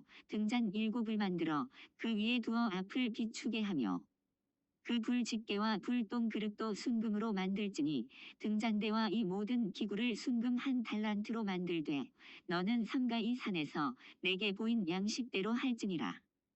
성막은 하나님의 집입니다. 이 집은 뜰, 성소, 지성소로 이루어지지요. 성막의 문을 지나면 뜰이 있으며 이 뜰에는 번제단과 물두멍이 있습니다. 자기의 죄를 용서받기 원하는 죄인은 번제를 위해 제사장에게 줄 소나 양이나 비둘기를 가지고 이 뜰에 들어옵니다. 그러면 제사장은 그 짐승을 잡아 번제를 드립니다. 이스라엘 백성이라면 죄인이라도 이 뜰에 들어올 수 있으며 이 뜰에 있는 번제단이나 물두멍을 볼 수도 있습니다. 성막뜰의 번제단과 물두멍을 지나면 성소에 들어갈 수 있습니다. 성소에는 오직 제사장만이 들어갈 수 있습니다. 성소에는 기구가 있는데 왼쪽에는 등잔대가 있고 오른쪽에는 떡상국 진설병 상이 있으며 앞쪽에는 분향단이 있습니다. 성막들에는 남녀 불문하고 이스라엘 민족은 모두 들어올 수 있었으나 성소에는 제사장만이 들어갈 수 있습니다. 제사장은 매일 성소에 출입하면서 등잔대의 불을 점검하고 떡상에 떡을 놓았으며 분향단에 향을 피웠습니다. 성막들에서는 이야기를 할 수 있고 찬양도 할 수 있으나 이 성소에서는 아무 소리도 내서는 안 됩니다. 제사장만이 들어갈 수 있는 거룩한 곳인 성소에서 제사장들이 하는 일이 무엇입니까? 이 성소의 기구가 무엇입니까? 우리는 여기서 성소의 세 가지 기구 곧 등잔대와 진설병 상과 분향단에 대해 살펴보겠습니다. 등잔대. 등잔대를 어떻게 만들지 하나님이 모세에게 명하셨습니다. 너는 순금으로 등잔대를 쳐 만들되 그 밑판과 줄기와 잔과 꽃받침과 꽃을 한 덩이로 연결하고 가지 6을 등잔대 곁에서 나오게 하되 다른 3가지는 이쪽으로 나오고 다른 3가지는 저쪽으로 나오게 하며 출애굽기 25장 31-32절. 너는 또 이스라엘 자손에게 명령하여 감나무로 짠 순수한 기름을 등불을 위하여 내게로 가져오게 하고 끊이지 않게 등불을 켜되 아론과 그의 아들들로 회막 안 증거구 앞 휘장 밖에서 저녁부터 아침까지 항상 여호와 앞에 그 등불을 보살피게 하라. 이는 이스라엘 자손이 대대로 지킬 규례이니라. 출애굽기 27장 20-21절. 등잔대 히브리어 메노라는 금으로 만든 촛대입니다. 성소에서 제사장은 등잔대에 올리브 기름의 불을 피워 빛을 발하게 합니다. 등잔대의 빛은 참빛이신 예수를 나타냅니다. 예수께서 세상에 계신 동안 세상의 영광의 빛을 비추셨습니다. 그리고 등잔대의 기름은 거듭난 성도 안에 내주하시며 진리를 알게 하시고 바른 길로 인도해 주시는 성령을 상징합니다. 성도는 성령 충만할 때 죄악에 물들지 않고 예수 그리스도와 같이 세상의 빛이 되어 하나님을 증언할 수 있습니다. 성령님은 지혜의 말씀, 지식의 말씀, 믿음, 병 고치는 은사, 예언함, 능력 행함, 영 분별, 방언 통역 등 여러 은사를 주십니다. 등잔대는 진리의 영과 능력의 영으로 충만한 그리스도인이 세상의 빛이 되어 사람들에게 비춤을 나타냅니다. 등잔대는 그 맞은편으로 빛을 발했습니다. 성소에서 등잔대는 성막 남쪽에 놓아 진설병 상을 마주보게 하였습니다. 진설병은 말씀을 상징하고 등잔대의 빛은 성령님을 상징하므로 성령의 조명 아래 말씀을 깨달아야 한다는 것입니다. 성경의 모든 말씀은 성령의 감동을 받아 기록했기 때문에 읽을 때에도 성령의 도움을 받아 영적으로 해석해야 제대로 이해할 수 있습니다. 진설병상. 너는 조각목으로 상을 만들되 길이는 2규빗, 너비는 1규빗, 높이는 1규빗 반이 되게 하고 상 위에 진설병을 두어 항상 내 앞에 있게 할지니라. 출애굽기 25장 23-30절. 떡상은 진설병 곡전시하는 떡을 두는 상입니다. 상에는 12개의 빵을 올려놓았는데 이는 이스라엘 12지파를 나타냅니다. 진설병은 우선 생명의 떡이신 예수를 나타냅니다. 예수께서 태어나신 베들레헴은 떡집이란 뜻이고 예수께서 오병이어의 이적을 일으키셨습니다. 예수께서 자신의 살이 참된 양식이고 자신의 피가 참된 음료이기 때문에 예수의 살과 피를 먹어야 영원한 생명을 가질 수 있다고 말씀하셨습니다. 예수께서 말씀이 육신이 되셔서 오셨고 은혜와 진리가 충만하신 분이며 영의 양식은 하나님의 진리 말씀입니다. 성소는 하나님과 친밀한 교제를 갖는 곳입니다. 보이지 아니하시는 하나님을 만날 수 있는 방법은 성경에 있는 하나님의 말씀을 통해서입니다. 따라서 그리스도인은 매일 말씀을 깊이 상고해 하나님과 예수를 알고 영원한 생명을 체험해야 합니다. 하나님 아버지의 말씀은 진리이기 때문에 진리의 말씀을 들으면 성도는 거룩해집니다. 분향단. 너는 분향할 제단을 만들지니 곧 조각목으로 만들되 그 제단을 증거궤 위 속죄소 맞은편 곧 증거궤 앞에 있는 휘장 밖에 두라. 그 속죄소는 내가 너와 만날 곳이며 아론이 1년에 한 번씩 이 분향단 뿔을 위하여 속죄하되 속죄제의 피로 1년에 한 번씩 대대로 속죄할지니라. 이 제단은 여호와께 지극히 거룩하니라. 출애굽기 30장 1-10절. 분향단은 하나님 앞에 거룩한 향을 태우는 분향단입니다. 네모 반듯하게 만들고 번제단과 같이 뿔을 만들며 금으로 입힙니다. 분향단은 성소와지 성소를 가르는 휘장 앞에 두며 이곳에서 분향단의 향을 피우게 됩니다. 분향단의 향은 아침에 등잔대를 정비하면서 태우고 저녁에 등잔대에 불을 붙일 때에 태웁니다. 요한계시록에서 그 두루마리를 취하심에 내 생물과 24 장로들이 어린 양 앞에 엎드려 각각 검은고와 향이 가득한 금 대접을 가졌으니 이 향은 성도의 기도들이라. 요한계시록 5장 8절에 비추어 볼 때 분향단의 향은 성도들의 기도를 나타낸다고 할 수 있습니다. 성도의 기도와 부르짖음은 하늘에 계신 하나님께 상달된다는 점에서 하늘로 올라가는 향과 비슷합니다. 아론의 아들들인 나답과 아비후는 번제단의 불을 사용하지 않고 다른 불을 분향단에 들이다가 불이 주 앞에서 나와 죽임을 당했습니다. 하나님께 드리는 기도는 예수 이름으로 드려야 하고 예수 그리스도의 십자가 보혈로 죄들의 씻음을 받아 거룩해진 후에 해야 합니다. 성소에서 등잔대는 성령의 역사를 상징하며 진설병 상의 떡은 예수의 말씀을 상징하고 분향단은 성도가 하나님께 드리는 기도를 상징합니다. 성도는 항상 성령을 간구하며 말씀을 상고하고 기도하며 하나님을 섬겨야 하지요. 이러한 거룩한 생활을 거친 후 지성소에 들어가 하나님께 경배하는 것입니다.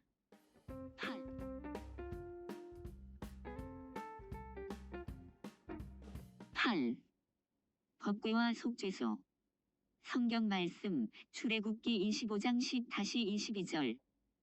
그들은 조각목으로 궤를 짜되 길이는 2규빗반, 너비는 1규빗반, 높이는 1규빗반이 되게 하고 너는 순금으로 그것을 싸되 그 안팎을 싸고 위쪽 가장자리로 돌아가며 금테를 두르고 금고리 넷을 부어 만들어 그 네 발에 달되 이쪽에 2고리 저쪽에 2고리를 달며 조각목으로 채를 만들어 금으로 싸고 그 채를 궤 양쪽 고리에 꿰어서 궤를 매게 하며 채를 궤의 고리에 꿰인 대로 두고 빼내지 말지며 내가 내게 줄 증거판을 궤 속에 둘지며 순금으로 속죄소를 만들되 길이는 2규빗반, 너비는 1규빗반이 되게 하고 금으로 그룹 둘을 속죄소 두 끝에 쳐서 만들되 한 그룹은 이 끝에 또 한 그룹은 저 끝에 곧 속죄소 두 끝에 속죄소와 한 덩이로 연결할지며 그룹들은 그 날개를 높이 펴서 그 날개로 속죄소를 덮으며 그 얼굴을 서로 대하여 속죄소를 향하게 하고 속죄소를 궤 위에 얹고 내가 내게 줄 증거판을 궤 속에 넣어라. 거기서 내가 너와 만나고 속죄소 위 꼭 증거궤 위에 있는 두 그룹 사이에서 내가 이스라엘 자손을 위하여 내게 명령할 모든 일을 내게 이르리라. 성막에서 가장 깊은 곳이 바로 지성소입니다. 여기에 법궤와 속죄소가 있습니다. 첫 언약에도 섬기는 예법과 세상에 속한 성소가 있더라. 예비한 첫 장막이 있고 그 안에 등잔대와 상과 진설병이 있으니 이는 성소라 일컫고 또 둘째 휘장 뒤에 있는 장막을 지성소라 일컫나니 금 현노와 사면을 금으로 싼 언약궤가 있고 그 안에 만나를 담은 금 항아리와 아론의 싹난 지팡이와 언약의 돌판들이 있고 그 위에 속죄소를 덮는 영광의 그룹들이 있으니 이것들에 관하여는 이제 낱낱이 말할 수 없노라. 히브리서 9장 1-5절. 이제 우리는 법궤와 속죄소에 대해 알아보겠습니다. 법궤. 지성소에 있는 법궤는 진육면체의 상자이며 순금을 입히고 금태를 두릅니다. 법궤는 여러 가지 이름으로 불리지요. 우선 그 모양이 속이 빈 상자 모양이므로 상자 또는 방주를 뜻하는 궤로 불립니다. 하나님의 말씀인 십계명 돌판이 들어있으므로 증거궤로 불립니다. 하나님이 이스라엘 민족과 언약을 맺은 말씀이 들어있으므로 언약궤로 불립니다. 하나님이 임재하시는 하나님의 궤라는 의미에서 여호와의 궤라 불립니다. 법궤를 통해 하나님의 능력이 나타난다는 점에서 주 여호와의 권능의 궤로 불립니다. 세상 또는 죄로부터 구별되어 하나님께 속했다는 점에서 거룩한 궤로 불립니다. 법궤에는 만나를 담은 금 항아리와 아론의 싹난 지팡이와 언약의 돌판이 있습니다. 첫 번째는 만나를 담은 금 항아리가 있습니다. 먼저 만나는 이스라엘 민족의 출애굽 때에 광야에서 먹을 것이 없을 때 하나님이 하늘에서 내려주신 양식입니다. 신약 시대에는 육의 양식만 가지고 살 것이 아니라 영의 양식이 되는 하나님의 말씀을 들어야 합니다. 이스라엘 민족은 광야에서 만나를 먹었어도 죽었지만 하늘에서 내려온 살아있는 떡이신 예수를 믿으면 영원히 살게 됩니다. 너희 조상들은 광야에서 만나를 먹었어도 죽었거니와 이는 하늘로서 내려오는 떡이니 사람으로 하여금 먹고 죽지 아니하게 하는 것이니라. 나는 하늘로서 내려온 산떡이니 사람이 이 떡을 먹으면 영생하리라. 나의 줄 떡은 곧 세상의 생명을 위한 내 살이로라 하시니라. 요한복음 6장 49-51절. 예수께서 대답하여 가라사대 기록되었으되 사람이 떡으로만 살 것이 아니요 하나님의 입으로 나오는 모든 말씀으로 살 것이라 하였느니라 하시니 마태복음 4장 4절. 두 번째는 아론의 쌍난 지팡이입니다. 이튿날 모세가 증거의 장막에 들어가 본즉 레위집을 위하여 낸 아론의 지팡이에 움이 돋고 순이 나고 꽃이 피어서 살구 열매가 열렸더라. 민수기 17장 8절. 민수기 16, 17장에는 고라에 대한 하나님의 심판을 기술합니다. 하나님은 고라 일당을 땅이 입을 벌려 삼켜버리게 하셨습니다. 하나님은 아론의 정통성을 인식시키기 위해 이스라엘 12지파의 족장들에게 지팡이를 가져오게 하고 이름을 쓰게 했습니다. 레위 지파에서는 아론의 이름을 쓰고 지팡이들을 법궤 앞에 두었더니 아론의 지팡이에서만 싹이 나고 꽃이 피었습니다. 법궤 안에 있는 아론의 쌍난 지팡이는 죽은 자도 살리시는 하나님의 생명의 능력을 나타냅니다. 나무에서 떨어져 나온 지팡이는 이미 생명을 잃고 바짝 말라 있습니다. 수분과 양분이 공급되지 않는 죽은 나무에서 싹이 나고 꽃이 피는 것은 이적이라고 할 수 있습니다. 이와 같이 하나님은 십자가에 못 박혀 죽으신 지 3일 만에 예수를 살리셨습니다. 신약 시대 성도들은 예수 그리스도의 죽으심과 부활하심의 믿음으로 연합해 옛사람을 버리고 새 생명으로 태어나야 합니다. 그가 하나님께서 정하신 뜻과 미리 아신 대로 내준 바 되었거늘 너희가 법 없는 자들의 손을 빌려 못 박아 죽였으나 하나님께서 그를 사망의 고통에서 풀어 살리셨으니 이는 그가 사망에 매여 있을 수 없었음이라. 사도행전 2장 23-24절.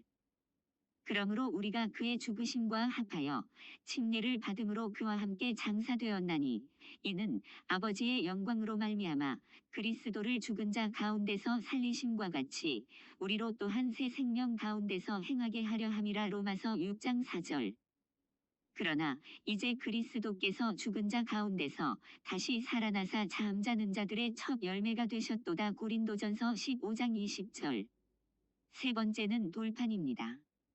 모세는 시내 산에서 40일 동안 금식한 후에 하나님께서 십계명을 쓰신 2개의 돌판을 받게 됩니다. 법궤 안에 있는 언약의 돌판들은 하나님의 진리를 나타냅니다. 신약 시대 성도들은 하나님의 말씀을 돌판에 쓰지 않고 육체의 마음판에 기록하여 진리와 하나 되어야 합니다. 하나님의 말씀은 진리이기 때문에 말씀을 통해 진리를 깨달으면 좌우로 치우치지 않고 하나님과 같이 거룩하게 됩니다. 태초에 말씀이 계시니라. 이 말씀이 하나님과 함께 계셨으니 이 말씀은 곧 하나님이시니라. 요한복음 1장 1절. 그가 내 영광을 나타내리니 내 것을 가지고 너희에게 알리겠음이라. 요한복음 16장 14절.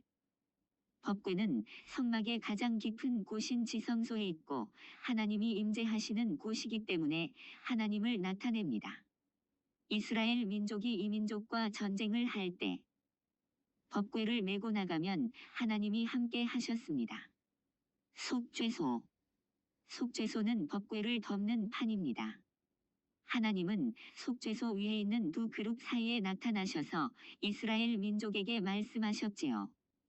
대제사장은 대속죄일 매년 7월 10일에 거룩한 세마포 옷을 입고 분향단에 향을 놓으며 수소를 속죄제물로 삼아 그 피를 취하여 지성소에 들어가서 속죄소에 뿌렸습니다. 그룹들은 그 날개를 높이 펴서 그 날개로 속죄소를 덮으며 그 얼굴을 서로 대하여 속죄소를 향하게 하고 출애굽기 25장 20절. 속죄소 위에 있는 두 그룹은 날개를 펴서 속죄소를 덮고 얼굴은 서로 마주 보았습니다. 날개를 펴서 덮는다는 것은 새가 날개를 펴서 둥지를 보호하듯이 하나님의 은혜가 임함을 뜻합니다. 이러한 속죄소에 대하여 성경은 말씀합니다. 우리에게 있는 대제사장은 우리의 연약함을 동정하지 못하실 이가 아니여 모든 일에 우리와 똑같이 시험을 받으시니로되 죄는 없으시니라. 그러므로 우리는 긍휼하심을 받고 때를 따라 돕는 은혜를 얻기 위하여 은혜의 보좌 앞에 담대히 나아갈 것이니라. 히브리서 4장 15-16절. 그리스도께서는 장래 좋은 일의 대제사장으로 오사 손으로 짓지 아니한 것 곧 이 창조에 속하지 아니한 더 크고 온전한 장막으로 말미암아 염소와 송아지의 피로 하지 아니하고 오직 자기의 피로 영원한 속죄를 이루사 단번에 성소에 들어가셨느니라. 염소와 황소의 피와 및 암송아지의 죄를 부정한 자에게 뿌려 그 육체를 정결하게 하여 거룩하게 하거든.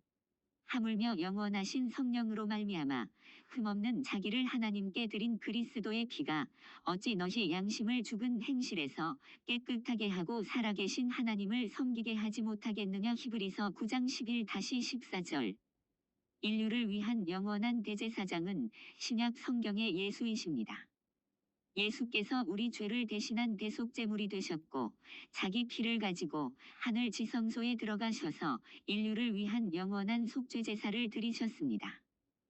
따라서 그리스도의 보혈의 공로를 믿는 그리스도인은 은혜를 얻기 위해 하나님의 보좌 앞으로 담대히 나아갈 수 있습니다.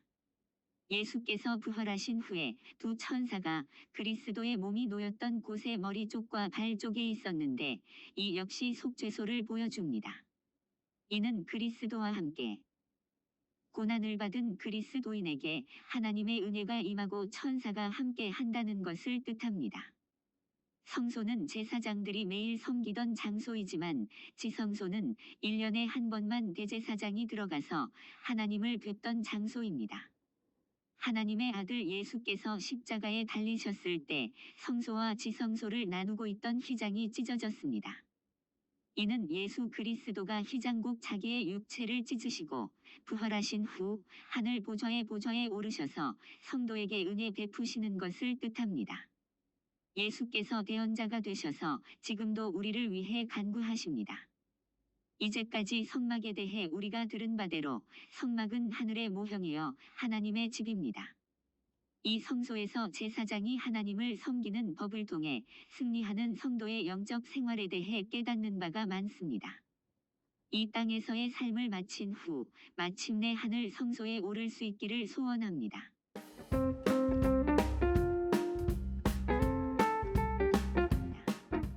9. 성막과 출애굽. 성경 말씀 민수기 1장 47-54절. 그러나 레위인은 그들의 조상의 직파대로 그 계수에 들지 아니하였으니 이는 여호와께서 모세에게 말씀하여 이르시되 너는 레위 직파만은 계수하지 말며 그들을 이스라엘 자손 계수 중에 넣지 말고 그들에게 증거의 성막과 그 모든 기구와 그 모든 부속품을 관리하게 하라. 그들은 그 성막과 그 모든 기구를 운반하며 거기서 봉사하며 성막 주위에 진을 칠지며 성막을 운반할 때에는 레위인이 그것을 걷고 성막을 세울 때에는 레위인이 그것을 세울 것이요 외인이 가까이 오면 죽일지며 이스라엘 자손은 막사를 치되 그 진영별로 각각 그 진영과 군기 곁에 칠 것이나 레위인은 증거의 성막 사방에 진을 쳐서 이스라엘 자손의 회중에게 진노가 임하지 않게 할 것이라. 레위인은 증거의 성막에 대한 책임을 지킬지니라 하셨음이라. 이스라엘 자손이 그대로 행하되 여호와께서 모세에게 명령하신 대로 행하였더라. 성막은 이스라엘 민족의 출애굽 행진에서 항상 중앙에 자리 잡고 있었습니다. 이 성막과 함께 이스라엘 민족은 군대 행진처럼 가나안 땅을 향해 나아갔습니다. 그러면 성막 중심의 이러한 이스라엘 민족의 행진은 어떻게 이루어졌을까요? 이처럼 광야에서의 이스라엘 민족의 행진은 어떤 의미가 있을까요? 광야에서의 성막 짓기. 이스라엘 민족은 출애굽 후 시내산에 이르렀습니다. 그런데 이집트에서 시내산까지 오는데 2달 걸렸고 11개월 동안 성막을 지었습니다. 그리고 성막을 완성하고 1달간 교육을 받았습니다. 이 교육 후에 시내산을 출발해서 가나안을 향해 나아갔습니다. 이처럼 이스라엘 자손은 가나안 땅에 들어가기 전에 시내산에서 성막을 지었고 교육을 받았습니다. 이집트에서 그토록 어렵게 탈출했는데 왜 빨리 가나안으로 가지 않고 왜 여기서 1년 동안 성막을 짓고 교육을 받았을까요? 이는 가나안 땅에 들어가기 전에 먼저 하나님의 백성다운 백성이 되는 것이 우선이기 때문입니다. 교육과 훈련 없이 가나안에 바로 갔더라면 어떻게 되었을까요? 하나님의 말씀대로 성막이 지어졌습니다. 하나님의 말씀대로 지어진 성막과 함께 이스라엘 백성은 약속의 땅을 향해 한 걸음씩 나아갈 수 있었습니다. 광야는 하나님의 도움 없이는 하루도 살기 어려운 곳입니다. 식량을 전혀 조달할 수 없는 죽음의 땅에서 이스라엘 민족이 살아가려면 날마다 하나님의 이적이 있어야 했습니다. 광야에 세워진 성막은 죽음의 땅에 생명을 불어넣는 하나님의 은혜의 상징입니다. 성막과 이스라엘 군대. 이스라엘 민족이 성막과 함께 가나안 땅을 향해 나아갈 때에 군대 조직처럼 행군을 했습니다. 이스라엘 민족은 지파별로 가족과 종족을 따라 20세 이상으로 싸움에 나갈 만한 각 남자를 그 명수대로 다 계수했습니다. 루벤 지파 46,500, 시므온 59,300, 각 45,650, 유다 74,600, 익사갈 54,400, 스불론 57,400, 에브라임 45,500, 문학세 32,200, 베냐민 35,400, 단 62,700, 아셀 41,500, 납달리 53,400명 합계 603,550명이었습니다. 이는 성막 건축 비용을 충당하기 위해 이스라엘 민족을 지파별로 계수했을 때의 숫자와 거의 동일합니다. 그런데 이 계산에는 레위 지파는 빠져 있습니다. 이는 레위인들은 하나님의 친위대라 볼 수 있기 때문입니다. 이들이 맡은 일은 관리, 운반, 수비입니다. 레위인들이 해야 하는 가장 중요한 임무는 성막 제사와 교육이지만 그것은 레위 지파 중에서도 제사장들이 맡게 되고 일반 레위인들이 맡은 일은 성막 주변에서 성막을 관리하고 지키는 일이며 광야에서 행진하는 중에는 운반도 중요한 일이었습니다. 한편 12지파에 대해 야곱은 저주라고 말할 수도 있는 시므온과 레위에 대해서 예언했는데 레위 자손은 출애굽 때에 오히려 중요한 직분을 맡고 있습니다. 시므온과 레위는 형제요. 그들의 칼은 폭력의 도구로다 내호나 그들의 모의에 상관하지 말지어다 내 영광아 그들의 집회에 참여하지 말지어다. 그들이 그들의 분노대로 사람을 죽이고 그들의 혈기대로 소의 발목 힘줄을 끊었음이로다. 그 노여움이 혹독하니 저주를 받을 것이요 분기가 맹렬하니 저주를 받을 것이라. 내가 그들을 야곱 중에서 나누며 이스라엘 중에서 흩트리로다. 창세기 48장 5-7절. 가장 주된 이유는 레위 자손이 우상 숭배자들을 처형하는 앞장섰기 때문입니다. 모세가 본즉 백성이 방자하니 이는 아론이 그들을 방자하게 하여 원수에게 조롱거리가 되게 하였음이라. 이에 모세가 진 문에 서서 이르되 누구든지 여호와의 편에 있는 자는 내게로 나아오라 하매 레위 자손이 다 모여 그에게로 가는지라. 모세가 그들에게 이르되 이스라엘의 하나님 여호와께서 이렇게 말씀하시기를 너희는 각각 허리에 칼을 차고 진 이 문에서 저 문까지 왕래하며 각 사람이 그 형제를, 각 사람이 자기의 친구를, 각 사람이 자기의 이웃을 죽이라 하셨느니라. 레위 자손이 모세의 말대로 행하매 이 날의 백성 중에 3,000명 가량이 죽임을 당하니라.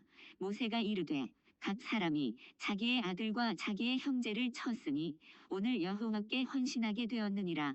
그가 오늘 너희에게 복을 내리시리라. 출애굽기 32장 25-29절.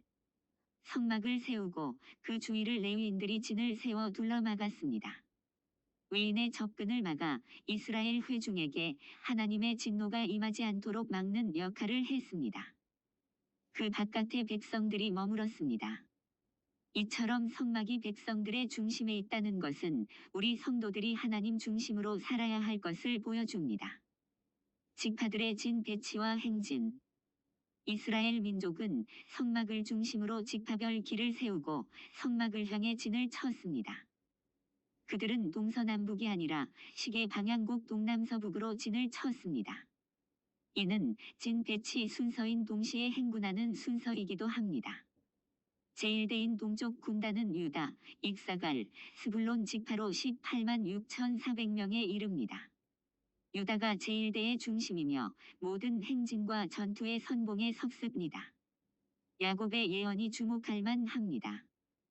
그가 유다를 떠나지 아니하며 통치자의 지팡이가 그 발 사이에서 떠나지 아니하기를 실로가 오시기까지 이르리니 그에게 모든 백성이 복종하리로다. 창세기 49장 10절. 야곱 가족이 어려운 때에 가족을 살리려고 한 일이 온 세상의 구원을 위한 공헌이 되었습니다. 이 세 지파는 레아의 자손입니다. 제1대가 가장 먼저 행진합니다. 용감하게 나서는 사람이라야 이런 일에 적합한데 유다 지파에서 이렇게 용감하게 나선 인물 중 한 명이 갈렙입니다. 나이 85세 때에도 이 산지를 내게 주소서 해서 헤브론을 점령했습니다. 제1대인 남쪽 군단은 루벤, 시므온, 각 지파로 15만 1,450명에 이릅니다. 레아와 그의 몸종 실바의 자손들입니다. 루벤은 이런저런 실수로 인해서 장자의 명분을 잃어버렸습니다. 그럼에도 하나님께서 은혜를 주셔서 그나마 많은 후손을 두게 하셨고 행진에서도 귀중한 한 부분을 담당하게 하셨습니다. 지파를 기준으로 본다면 레위 지파는 시므온과 함께 제2대에 속해야 할 것입니다. 그런데 레위 지파는 특별 임무를 맡았고 2대와 3대 사이에 진치고 행진했습니다. 정지해 있을 때나 행군할 때에도 하나님은 이스라엘 백성들의 중심에 계셨고 레위 지파는 하나님이 함께 하시는 성막 곁에 머물렀습니다. 제3대인 서쪽 군단은 에브라임, 므낫세, 베냐민 지파로 10만 8,100명에 이릅니다. 모두 라헬의 후손입니다. 요셉의 두 아들인 에브라임과 므낫세를 포함합니다. 이들은 바로 앞에 진행하는 성물을 호위하는 임무를 맡았습니다. 제4대인 북쪽 군단은 단 비라의 후손, 아셀 실바의 후손, 납달리 비라의 후손 지파로 15만 7,600명에 이릅니다. 이들은 행진 끝 부분의 방어를 맡았습니다. 군사수로 2위였던 단 지파는 우상 숭배를 했고 후일 12지파에서 사라졌습니다. 그러면 실제로 어떻게 이스라엘 민족의 지파별 행진이 이루어졌을까요? 선두의 법궤가 행진하고 제1대 다음에는 성막, 제1대 다음에는 성물이 뒤따랐습니다. 다시 말해 1 법궤, 2 제1대, 3 게르손 자손과 무라리 자손 성막 부품, 4 제2대, 5 고핫 성물, 6 제3대, 7 제4대입니다. 이스라엘 자손은 성막을 중심으로 광야에서 40년을 지낼 수 있었습니다. 하나님의 은혜 가운데서 하나의 민족으로 성장했습니다. 이후 법궤는 마침내 예루살렘으로 옮겨졌습니다. 여호와의 궤를 메고 들어가서 다윗이 그것을 위하여 친 장막 가운데 그 준비한 자리에 그것을 두매 다윗이 번제와 화목제를 여호와 앞에 드리니라. 사무엘하 6장 17절. 다윗이 다윗 성에서 자기를 위하여 궁전을 세우고 또 하나님의 궤를 둘 곳을 마련하고 그것을 위하여 장막을 치고 역대상 15장 1절.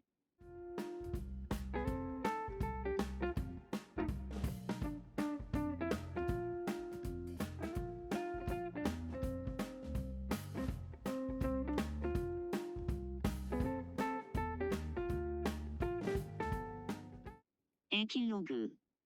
이제까지 우리는 출애굽기에 나오는 성막의 구조, 제사장 직분, 성소와 지성소의 기구들에 대해 살펴보았습니다. 또한 신약 성경에 나타난 성막의 의미에 대해서도 살펴보았지요.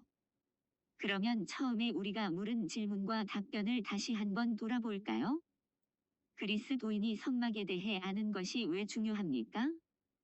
구약 성경 특히 출애굽기에 기술되어 있는 성막 짓는 법과 제사장들이 하는 일들이 오늘날 우리 그리스도인에게 의미하는 바가 무엇입니까?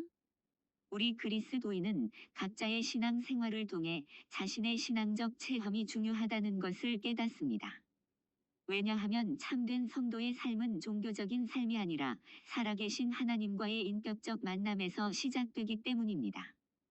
하나님을 만나고 구주이시여 주이신 그리스도를 영접하고 성령을 받는 체험을 하기 때문입니다. 우선 성막의 구조는 이러한 우리 신앙 생활의 모습을 단계적으로 보여줍니다. 본래 우리는 예수 믿는 것이 무엇인지 알지 못했습니다. 성도의 영적 생활에 대해 몰랐습니다. 우리 대부분이 영적 세계에 대해서도 전혀 관심을 갖지 않았습니다.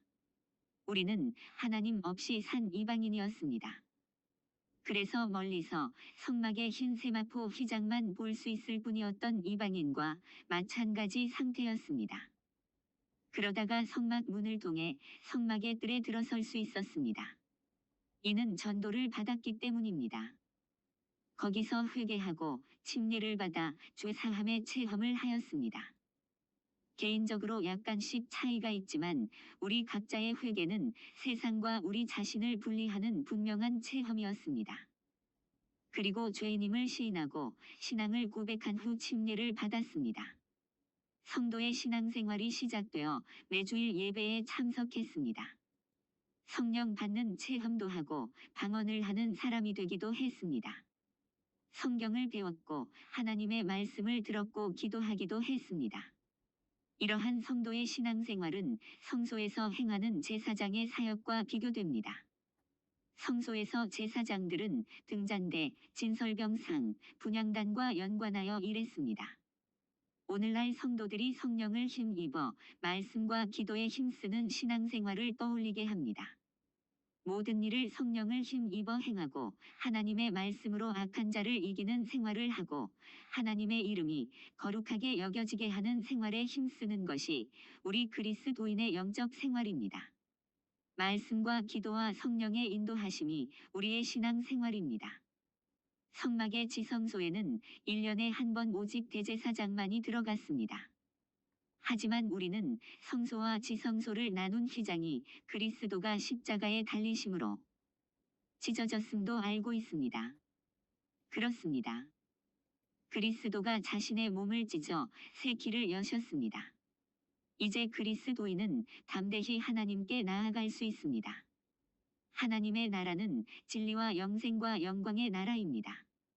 예수께서 말씀하신 대로 하나님과 그 보내신 자 예수 그리스도를 아는 것이 영생입니다. 그리스도는 영생과 진리와 영광에로 우리를 초대하십니다.